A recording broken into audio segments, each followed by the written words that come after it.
Hi, welcome to Maree P. Today I've got an exciting day. I'm sharing my how to make dough, a simple recipe. Super simple. Great for homemade pizzas or focaccia or our favorite Italian bread called scacciata. So I've got 4 simple ingredients: strong flour, instant yeast, warm water and salt. That's it. So simple. So come with me and let's see.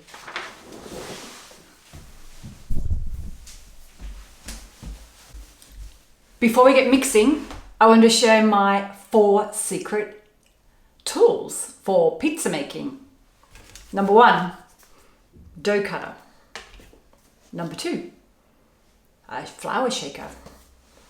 Number 3, pizza peel. Great for sliding the pizzas in and out of the oven. And number 4, number 4, my favorite one, pizza steel. Okay, it's changed our world with pizzas. We have them super crispy and just like the pizza place up the road. No, even better than the pizza place. They're crispy, crunchy and perfect, just the way I like them. Neapolitan style. So let's get mixing. So the first step is we're going to mix the flour and the salt together.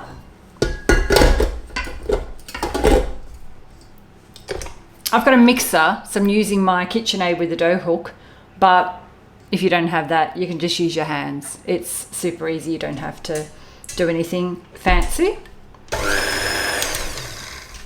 Couple of seconds for that. Got my packet of instant yeast. I'm going to cut that open, add that to the flour. We don't have to dissolve it in the water because it's instant. If you want to use fresh yeast, you dissolve it in the water for about 10 minutes before you use it.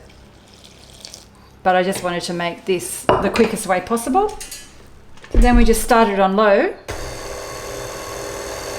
for about 5 minutes, come back, and then we increase the speed to medium for another 10 minutes until it's all fully mixed. It's looking really good. It's kind of forming together well. I'm just going to leave it on low for another 5 minutes. Our 10 minutes is up. Our dough's all mixed together. And if you can see here, our bowl is pretty clean. Like there's no flour or dough left on the bowl. So the next step is we're going to add it into this container and let it sit for 2 hours to double in size.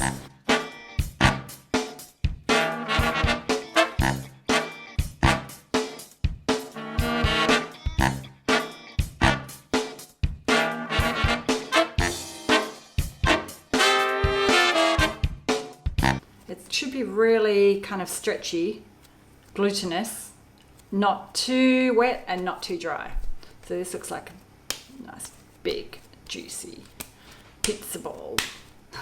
This looks like a great dough ball. So place it in your place it in your bowl, and we're going to pop the lid on this because I've got this special container. If you don't have anything like this, just put it in a really large bowl, the largest you've got, and place a damp tea towel, place it over the top, or if you don't have that, just put plastic wrap over the top. So we'll come back in 2 hours to have a look at the dough. So we need to have it resting in a warm spot with no drafts. So not near a window or anything. So we'll look at this little baby in 2 hours time. So we have our floured bench here. I'm going to scrape out our dough. You can see it's now doubled in size.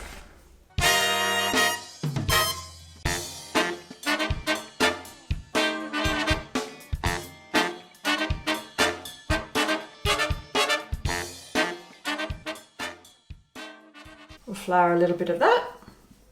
Flour my hands. I've got my kitchen scales here, so I'll just put a floured plate on top. We're going to measure out 270 grams for each ball, which is approximately a 12-inch pizza.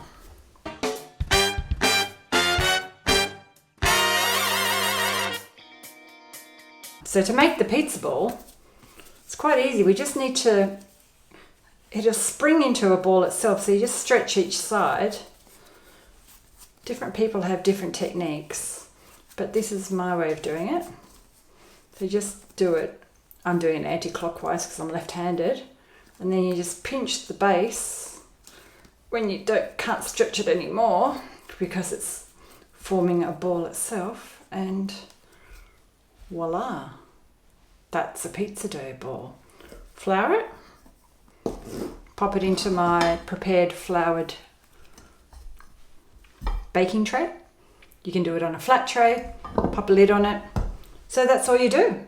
So you just continue until you've got your 5 dough balls. So we'll do a few more.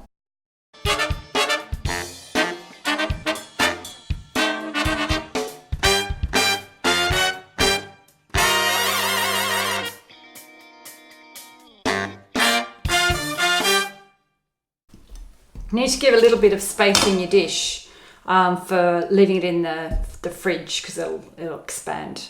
So I'm going to place these 2 in the fridge now and use them tomorrow. If you wanted to use them tonight, just leave them probably in a warm space again for about another 3 hours, and then you can form them into a pizza or bread. If you want to see part 2 of how to make a scratch. If you want to hit subscribe to see part 2 of how to make a pizza, hit the subscribe button below and stay tuned for next week, how to make a pizza.